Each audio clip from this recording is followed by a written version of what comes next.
All right, I'm here in Kona with one of my all-time favorite people, just a wonderful, wonderful friend and athlete, Sarah Reinertsen, who many of you know because she's just so accomplished in so many ways. I mean, where do we start? Ironman, the first above-the-knee amputee female to not only complete the race, but complete the race in a phenomenal time of just over 15 hours. A competitor on the Amazing Race. Sarah has recently written a book, which she's currently promoting. Yep. There's some other exciting things going on in her life as well. She is engaged to a wonderful guy named Brooke, and she just told me that she is on the cover of the latest issue of ESPN magazine. So, where do we begin? What do you want to talk about, Sarah? Well, why don't we talk about? We could start with the recent, and then maybe talk about the other stuff. Because I'm kind of excited about this ESPN magazine piece.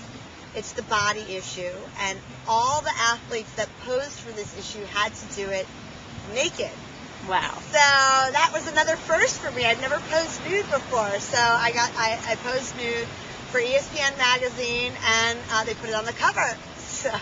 What was that like? I mean, were you blushing? Were you uncomfortable? Did you feel completely at ease? No, I was scared out of my mind. I had a stomach ache the entire drive up to the photo shoot, and I was really nervous to really be exposed like that. Like, it's one thing to run down a leaky drive in like your bikini, but it's another thing to like. Really, it's not that much different. I guess not. You know what I mean? So I had a little bit of, I wasn't as bashful, but still, it was really being exposed.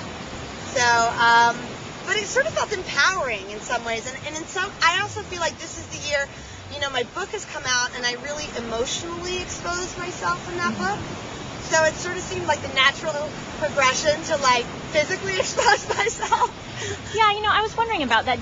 Because you're so well known in so many ways. I mean, you're really a true celebrity, and that does mean that a lot of your personal life is exposed.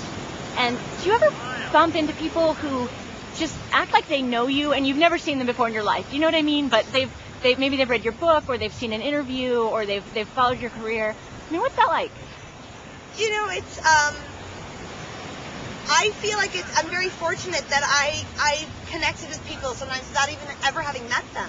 That they saw my story at Ironman, or they watched me do the Amazing Race and climb the Great Wall of China, and it inspired them in some way, or it spoke to them in some way, and they felt connected or moved, and it encouraged them to do something in their own life, and that's an honor, and that's a privilege to get to spark that within another human being.